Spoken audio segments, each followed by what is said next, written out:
L'auberge La Grâce, située sur la route Kasenga à Lubumbashi, a servi de cadre à la 21e Assemblée générale élective de la 45e communauté évangélique de Pentecôte qui se tiendra du 15 au 22 octobre 2023.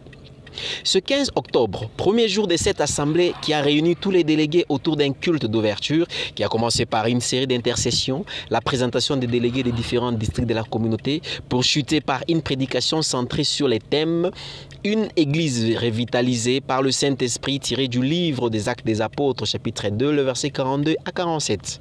Une église revitalisée par l'Esprit. Laisse-moi être reconnaissant envers les responsables de notre communauté pour être inspiré par Dieu avec un thème.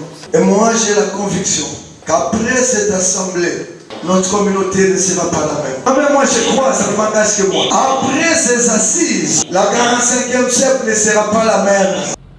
À l'instar de l'église primitive, 5 piliers caractérisent une église revitalisée par le Saint-Esprit. Il s'agit de l'enseignement, la communion fraternelle, la fraction du pain, la prière, ainsi que la croissance. Bien-aimés, voici mes piliers. Il y a l'enseignement, je reprends. Il y a la communion fraternelle, il y a la fraction du pain, il y a la prière et il y a la croissance. Laisse-moi parler de l'enseignement. Écoute-moi bien, mon frère et ma soeur. Il persévérait dans les enseignements des apôtres.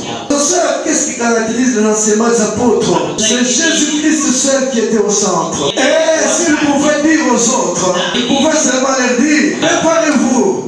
C'est lui qui est parti.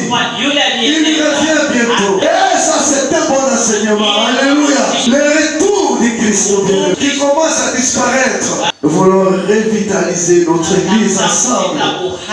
Que les vrais enseignements des apôtres habitent en nous abondamment.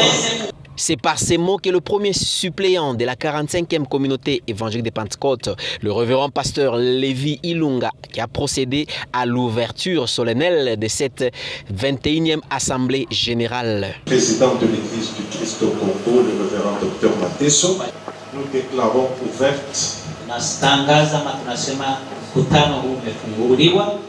l'Assemblée générale élective 2023.